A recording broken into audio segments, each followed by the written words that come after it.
morning. It is Thursday, March 30th, 2023. It is now officially 8:44 a.m. We got a little bit of a late start here in the Minnesota Education Finance Committee, and I am calling this committee to order.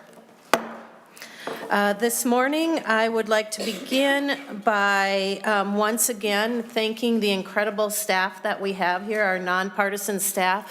I don't know if you can see them there, but the work that they have done and the guidance and the depth of knowledge is unbelievable to me. So we thank you all very, very, very much. Number crunching seems to be a little bit fun for one of them or two of them, so glad we could accommodate them.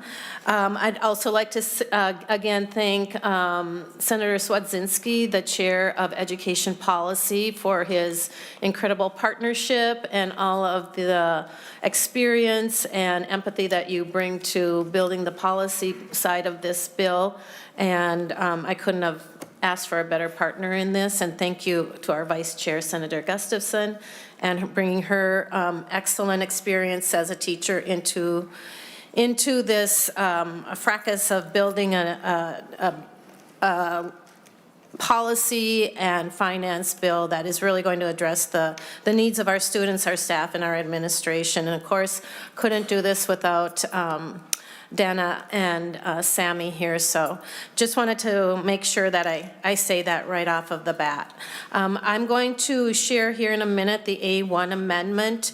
This is our final bill. We will be taking some amendments today, and I've got a couple cleanup ones as well, but it represents what I feel is just a well-rounded, focused bill that not only addresses a lot of the financial woes, not all of the financial woes. We would need hundreds of millions or billions of dollars, millions more to do that, but you never know what's coming down the pike. So this session, we listened, we learned, we heard from so many folks, including our students, our teachers, lobbyists, all of those folks that are administration, all of those folks that have skin in the game, and I hope that our bill really reflects a lot of thought and consideration as we go forward. And so with that, I would like to move my author's amendment, the A1. You all should have a nice big packet of it in your folder.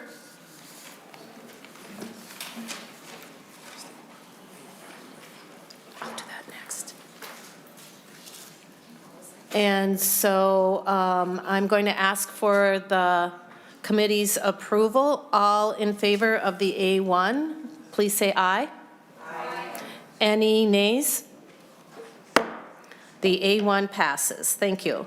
Next, I have the A5 amendment. This is a bunch of cleanup language and getting our numbers correct in there. I'll give you just a minute or so to take a look and through it and see if you have any questions.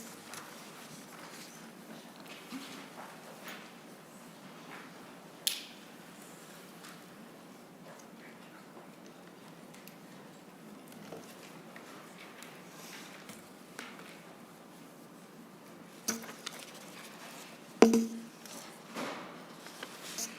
anybody have any questions?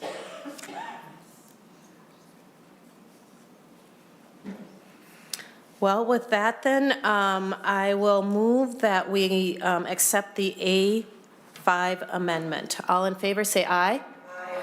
Any nays? The A5 passes. My next amendment is the A2 amendment.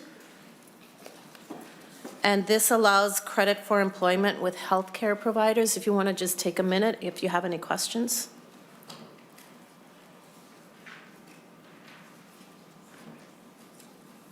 Senator Rarick. Thank you, Madam Chair. Can you just give a quick explanation of what? Oh, sure. So, I'm sorry. This allows for credit for employment with healthcare providers, and it's a bill that we heard earlier on. This would allow students in grade 11 or 12 to be employed by an institution of, that is long-term care or licensed assistant living facility, home and community-based services and support providers, a hospital, healthcare system, child care center. They would be able, the students would be able to earn up to 2 elective credits each year towards graduation under this. And we know about the shortage in the healthcare field, and much of the work and the discussion we've had is around how can we help kids find a good career path or even a temporary career path, and this would provide them an opportunity to maybe look at the healthcare profession, build empathy, understand what it takes to care for our community, and it would allow them those 2 credits per year. Any other questions? All right, with that, I would like to take a vote on the A2. All in favor, say aye. Aye. Those not in favor? Thank you. The A2 passes. All right, members, now we are on to other amendments. Do any of you have any other amendments that you'd like to? So, oh, yes. Okay. Here it is. And Senator Lucero, I will move the amendment, but I don't know what the number is because I've not seen the hard copy. The A3. All right, Senator Lucero moves the A3 amendment, and in just a second when he receives it, I'll ask him to explain it. Thank you, Madam Chair. And so, members, this amendment is a bill that I have. It's a bill that I've been carrying for a number of years when I was a member of the House. It's a bill that I had reintroduced this year. It's presently Senate File 505. And what the bill seeks to do is to provide, it's focused on disparity aid. And if you were to look at the runs here from the DE that's before us, you would see, I would just draw your attention to one of the school districts that I represent is St. Michael Albertville, STMA, district number 885. They have been at the bottom for my entire time in office, and I've been working to try to target funding to the low CI, low commercial wealth districts, which are, again, continuously at the bottom of the per pupil formula. And it's created incredible hardship for my community. And we had the superintendent, Dr. Fuco, in here a couple weeks ago, and this committee was really in shock at the devastation that it's bringing with the massive teacher layoffs and the class sizes of over 40 in certain circumstances. And so I just wanted to bring this amendment to hopefully it would be adopted, and what it does is target funding to the bottom 20% school districts across the board. And that's what this is focused at. And again, it's those districts that are generally the low property wealth that also don't qualify for many of the various categoricals in the general formula. So again, that's the thrust of this. I'm hoping it would be friendly, and I'll leave it at that. Members, any questions, comments? Senator Rarick. Thank you, Madam Chair. And I just want to speak in favor of the Lucero amendment. This is something that, as I've looked at, over the years, when these formulas were first put in place, there were a lot of good intentions to help schools that had, certain disparities. But over the years, as we continue having them tied to the formula, as we increase the formula, we start to see that funding difference for so many schools. And I know we have a lot of brand new members on the committee, even though I've been in the legislature for 8+ years. This is my first time here, so still trying to get that understanding of all the formulas, and this kind of gets at something that I've been trying to work on this year. How can we make some of this, relook at these formulas, make it more equitable across the board for all these school districts. You know, I have one in particular when we saw the run on the Lucero amendment. It's a district that does not have a lot of property wealth, but they do not have students that fall into any of the categoricals, and they just, every time we see a run, they're further and further behind all the other districts within, you know, my district. So I appreciate the amendment and would ask that even if we don't adopt it here today, that it's something we continue to look at and try to figure out for those schools. Thank you. Thank you, Senator Burke. Senator Mayquade. Well, thank you, Madam Chair. I'm wondering if our fiscal staff could just explain like what this would do and what this would mean. Ms. Joseph. Thank you, Madam Chair and Senator McQuaid. So what this does is it calculates every district's per pupil general education formula allowance, and then looks at all the districts in their and then calculates it at the 20th percentile. So then all districts that receive a general education from all the areas in 126C.10, all those districts that receive less than the district at the 20th percentile would receive additional aid under Senator Lucero's amendment. And then that's about the gist of it. And there is a run if you wanted me to email that out. I'm not sure if that's helpful or not. Thank you. Follow up at all? Thank you, Madam Chair. I would be interested in seeing it. I think as I learn more about formulas, I think it would be helpful to see. And then I guess my other question is, so is this, I see it's 24.7 in 2024 and then 28.6 in 2025. I guess my other question is, you know, what does this do in the tails? And is this additional money on top of what has already been allocated and spent in our current budget, or is it shifting around money? Yes, if Ms. Helseth was, no, excuse me. Jenna, would you please respond to that? Thank you, Madam Chair and Senator Mayquaid for the question. Yes, I can speak to the appropriation part while Ms. Jelseth emails the district run out to folks. On line 1.19, it does show that this would be an additional $24.7 million in fiscal year 2024, and on line 1.20, an additional $28.7 million in fiscal year 2025. So this would be above the amounts that are currently in the A1 that was adopted. In fiscal year 2026, this would be about $24.7 million, and in fiscal year 2027, it would be about $21.4 million. Thank You can follow up. Thank you, Madam Chair. And so from the tails, I'm seeing that it's about the same every year, 24-ish. Is there an impact on the levies as well? Is there a levy impact of this amendment? Go ahead. Madam Chair and Senator Mayquaid, no, this is all aid, so there would not be a levy impact with this. Follow up? Thank you, Madam Chair. I'm going to digest. Okay. Those were good questions, clarifying questions. Anyone else? Senator Westland. But just to be clear, so we would have to do, we want to look at the new run, and the money's going to have to come from somewhere else. Is that, Senator Lucero, Is that a question for Senator Lucero? It is, and where will it come from? Senator Lucero. Thank you, Madam Chair. And to answer the previous conversation from Senator Mayquaid, it is simply targeting, try to lift up the bottom. That's what it's focused at. To Senator Westland's, I deliberately left it so that it wouldn't, I didn't want to make the decision where to pull from. I wanted to leave that up to the committee if we're willing to adopt this. But yes, it would have to pull from somewhere else in order to stay within the target of the committee. Senator Westland. I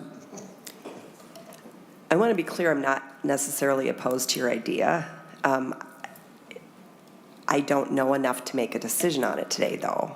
And I would certainly be committed to try to work with you on this issue. As you know, I carried a bill and I was concerned about your district. I think we all are, and there are other districts. It would be hard for me to vote for this today without sort of seeing globally what the impact is.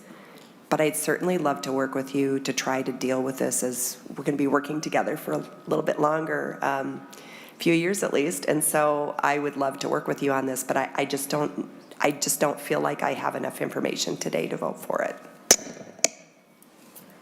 Comment? So, thank you, Madam Chair, and I appreciate that, Senator Westland and members. So what I'll do is, if this is, I'm not going to ask for a roll call. If we vote this down on a voice vote, what I'll do is work with the chair and see if there's something that we can do to target somewhere else in the bill, and I could bring this to the floor when the omnibus bill does get to the floor, and offer it then, and then I could specify if the chair is agreeable where else in the bill it could be pulled from. So, thank you, Madam Chair. Thank you, Senator Lucero. Anyone else? Senator McQuaid. Thank you, Madam Chair, and this might be for Senator Lucero, it might be for SCRFA staff, but because we're putting in the extra like 24-ish, does that mean, like, and I know I'm gonna look at the runs, but it's just like bolstering up the bottom, it's not kind of like pulling, is that kind of the concept? Okay, thank you, Senator Lucero. Response? I nodded my head, but yes, that is correct. It's targeting money to lift up the bottom 20%. The bottom 20% each year is obviously going to change, or every 2 years, I should say, with the number per pupil, right? It might fluctuate a little bit, but the district, one of the districts I represent, STMA, has been at the bottom for my entire 9 years in office.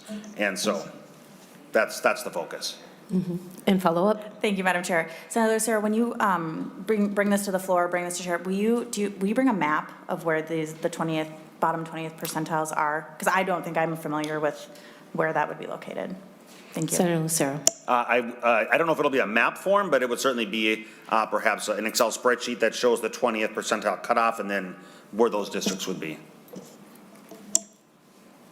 Any follow-up? Any final questions? I appreciate, Madam Chair, the committee's consideration. If we do adopt it, yes, we'll have to figure out where we're going to pull the funds from today. If not, I look forward to continuing to work with the chair and members, and hopefully it could be adopted on the floor. Okay, so yeah, thank you for bringing this forward. And it's not something that, I mean, I'm fully aware of it, and I have a lot of sympathy for it. What I would say about this right now is that if you wouldn't mind waiting, because when we come up with our final bill, there should be a good, amount of dollars, new dollars that are going to your district. And I would be curious to see, how much of an impact that makes for those 20 schools. And if you are willing to, we can put this on our priority list next year and look at how those dollars are working towards that disparity, and then how we can possibly address that going forward. I feel like we understand it, and I know they need that immediate, they could use a huge infusion of dollars, but as we move through this new financing going forward, let's just wait and see how that affects it and where and how we can possibly help them going forward. So if you don't mind, I would ask that you wait and we'll bring it up next year. We'll get a little bit better educated, look at what's available, and then do what we can to address that issue. If that's all right with you. Well, you don't have to affirm that, but that's what I would ask. Thank you, Madam Chair. So, yeah, in the spirit of good faith, I will withdraw the A3 amendment. But here's what I would hope, is not to wait till next year. Hopefully we can do something. I would like to at least bring it to the floor. Okay. And it'll allow us a little bit more time between now and the floor to see what the actual runs are for the districts. I did have a conversation with Dr. Fukel this morning, and although the numbers are still approximates, the approximate cost of the new requirements in the DE are in the neighborhood of $6 million is the rough estimate that's been calculated. And then the new so that far exceeds what the new money is going to come per the runs that we do have in front of us now. Okay. And so I don't necessarily want to wait till next year, but in the spirit of good faith, Sure. I can at least wait till the floor. So thank you, Madam Chair. Okay. So with that, I'll withdraw the A3. Thank you. Senator Lucero withdraws the A3. Are there any other amendments?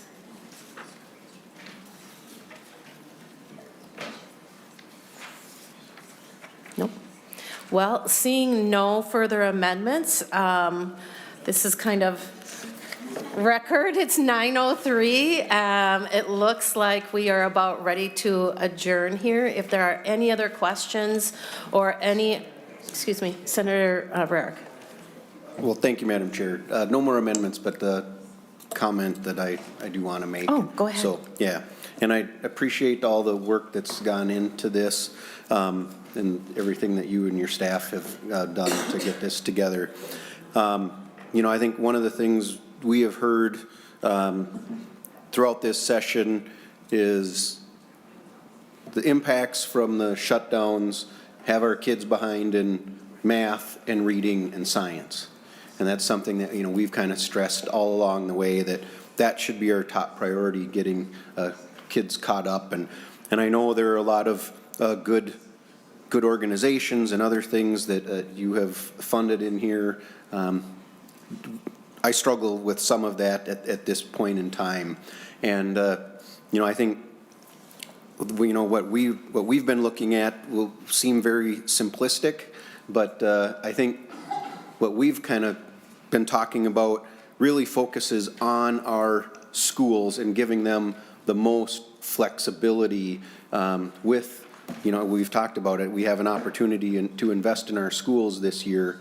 And when we looked at the target that was given to this committee, the four of us in our caucus or our group talked about it, and we found 5 things that we really believed that schools would really like, and it's what they've been asking for all along the way. And by giving them a 5 and 5 on the formula, 65% of the special education cross subsidy.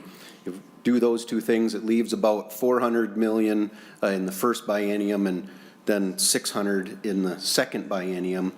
And then so a couple of the things that we looked at, literacy, safe schools, and property tax reduction through equalization could be 3 simple things to really help, and kind of figure out that last little chunk between those 3 items that would really help our schools be able to focus on their needs and give the school boards flexibility to meet their individual needs. And I think that's something we've heard over and over. Every student is different, every school district is different, and so they need that flexibility. And I think, doing that helps with that. And I think one of the other struggles that I have kind of throughout this is, we see inflation rising.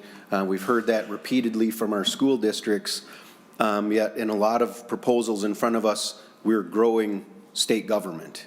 And I would much rather see, instead of, asking agencies to tighten their belts as well and giving as much of this money out to our school districts who have struggled year after year. So that's kind of where our plan is, what we would say. The one thing that, we had the discussion, and even, with the plan that you have in front of us here, the 4 and 5 on the formula and getting at the special education cross subsidy. I know that school districts were really looking at that, appreciating that, and that's great. But yet then one other piece that's in here is the, requiring the unemployment insurance, but it's not funded. And so we're actually just kind of creating another cross subsidy issue for our schools to have to deal with that will eat away at some of that percentage that they're dealing with. So, I hope that's something that we would continue to look at. It's something that, like I said, I've worked on that UI piece for the 3+ years that that's been being discussed. And that's always been my number one concern around it, was where is the funding coming from? Because when you look back originally, the reason these workers were not in the UI pool was because it was going to save money for the school districts, so that we wouldn't just be piling that on top of their already really tight budgets. So, I think that's something that we need to look at. And Madam Chair, just one last little thing that I wanted to, talk about. I think a concern that we had, and I've heard a couple people have reached out to my office just for the public input piece. Tuesday afternoon, when the bill came out, and I believe it was about 1:30 in the afternoon, and then the cutoff time for signing up for public testimony was 5 o'clock, and we've heard some concerns about that, and so, I think it is something we need to always make sure we're having good public input and their ability. It would have been nice if they'd have had at least one evening to come home from work, find out what was going on, and still have an ability to sign up for some public testimony if possible. So just something I would like to put out there for for next year, things like that, to have more of an ability for the public to be able to see what's out there, have time to get on the testifier list to come and give their input, or at least even get something in writing to the committee with their thoughts and concerns if they can't get in. So with that, again, appreciate all your hard work on this and continuing to work with you between now and when it comes to the Senate floor. Thank you, Senator Eric. We did work really hard, and just to address a couple of the things that you stated, we had some really great discussions. I learned something from every single one of these people in here, as well as those that testified. Around the unemployment insurance, because we allocated a pretty hardy formula, a formula that's never been seen before in the history of Minnesota. We kind of rolled the costs of unemployment insurance into that. And the reason is we don't really know what that cost is going to be to the state of Minnesota, and we don't know what the cost is going to be to individual schools or school districts. But because the schools will have those dollars there to address that, we're hoping that it will, number one, encourage schools to perhaps have summer programming that will address the things that you just listed off, reading and math and science, as well as perhaps some other more enjoyable, classes in the summer, and keep those employees employed so that they don't have to take a second or third job. And then with the understanding that with those dollars in their general fund, if they don't use those dollars for unemployment, that stays in their account. So it's really up to the schools and the school districts to decide how they're going to design and implement their summer programming that would keep those hourly workers employed. And if not, it's sort of a win-win, because then the districts and the schools will have those dollars in their coffers. And imagine that those hourly workers get to stay home with their family, or they get to do something, maybe go to school, allow them to go to school to get licensed. There's a whole lot of opportunities. So we looked at how we could best allocate the dollars for that. And just as you said, we really wanted to leave it up to the districts to decide and use those dollars in the best way and make sure that it's a win-win for the schools, but it's also a win-win for those staff members. And so, and then with the testimony, as you saw yesterday, we had, how many? 30 testifiers, and they came fast and furious. I would have loved to have spent more time listening and hearing from folks, and maybe as things slow down, we can have some sort of informational feedback meetings as well that would allow people to come in and share a little bit more about their thoughts, because all of those things help us create and build this educational system that we have here. And it's not just this year. We have next year, and we here will probably be here for at least 4 years. So let's look at the long terms and how we can implement these things, really sequentially, so that we're making sure that we have a good system going forward. Any other questions or comments? Oh, Senator Lucero. Thank you, Madam Chair. And so just following up on the conversation about next year and the importance of the amendment that I brought forward, the A3 on the floor. So I just received this note that I just wanted to share. So STMA would spend $6.6 million for the mandates that are in the bill here.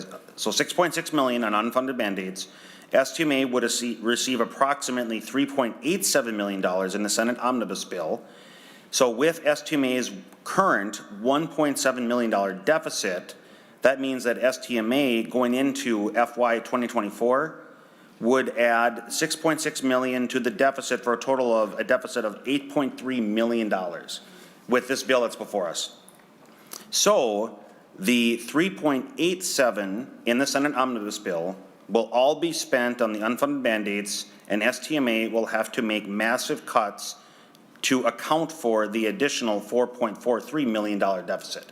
That's on top of the cuts that the superintendent detailed, 77 and 55 respective staff members in two rounds. So there's another $4.3 million deficit from this bill. That's why the A3 targeting money into the bottom 20 percentile is so critically important and can't wait until next year. We have to do something this year. And so again, I appreciate Madam Chair and this members of the committee with the importance of this topic. So thank you.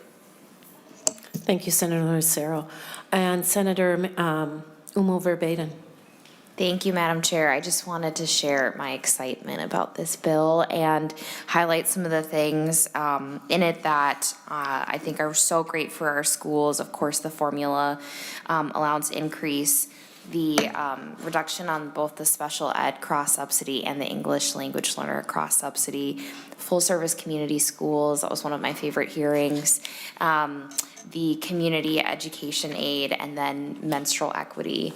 And I'm hoping we can continue that in our higher education committee as well. That's also in our omnibus over there. You know, we already passed this bill with universal meals. Thank you for leading that, Senator Gustafson. It was just so exciting to see how happy our kids are, and we started off this committee hearing from our students, and I hope that we'll sort of get to end this process with our students as well. So thank you so much for your leadership, and thank you to our staff. I know it's a lot of hard work to put a bill like this together. Thanks so much. All right, with that, Senator Kroon. Thank you, Madam Chair. When I look at the omnibus bill, I think, to me, it's very difficult to separate out finance from policy. To me, they go together. I'm glad we're seeing some increased spending. I'm glad we're making some progress on the special education cross-subsidy. But my primary concerns are with the policy, and I'll save those comments for the Senate floor. But they do go together. What I've told everybody, and I'll say it publicly, is that we need to know that the schools are for everybody, and that they're getting out of politics and not being partisan. And if we have that assurance, there'll be no bigger supporter for funding than me. But I have serious concerns with the other omnibus bill, which I'll get into later on the floor. With respect to this bill, I do want to echo Senator Rarick's comments. I think we need to be a little more simple in how we do this to make sure that the finite dollars that we have as stewards of the taxpayer dollars get into the classroom as much as possible. And the biggest thing is the unemployment. And I understand we don't know exactly how much that's going to cost, but we are creating another cross-subsidy with this bill. That much is sure, and I don't think we should do that. But if you just look at the fiscal note on the bill, when we were contemplating funding it through state aid, it was $135 million a year. And we heard a little bit yesterday about some testifiers that had some concerns, but quite frankly, it was weak sauce. And so I'm going to elaborate on that a little bit. The $135 million that this is our best estimate of how much this is going to cost is going to be roughly half of what the formula increase is. And that's money that isn't going into the classroom. It's not going to help the dire educational needs that our students are facing right now. It's not going towards academic performance. I understand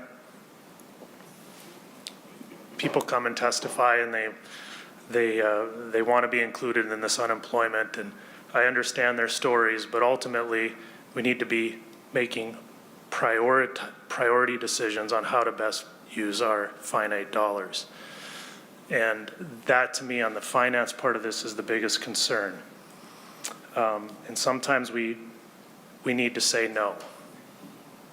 And I would hope that we could reconsider, but I understand this is a priority, and so I'm just making my comments knowing that I think there's a better way to spend that money to get it into the classroom, and let the districts on their own decide how they're going to best meet those needs of those employees, the bus drivers, the paraprofessionals, and have them use the funds that they're getting here through the formula increase and the special education cross-subsidy in particular, among other increases in formulas, and have them use that to address those needs in a way that is unique to those districts. I don't want this committee or the Senate or the legislature in general to be a super school board kind of micromanaging how those school boards use those funds. So I want to see more flexibility in the future, more of the money going into the classroom.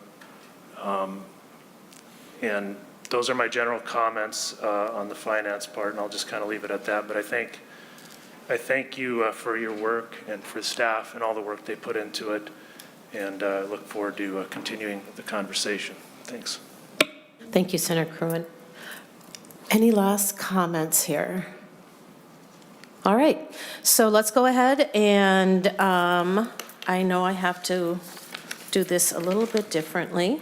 I would like to renew the motion on Senate File 2684, recommended to pass and re-refer it to taxes and allow nonpartisan staff to make technical changes. All in favor say aye. Any nays? Oh, as amended, thank you. Senate File 2684 as amended. Any nays? All right, with that, the ayes have it. Senate File 2684 is on its way to taxes, and thank you so much, everyone. We are adjourned.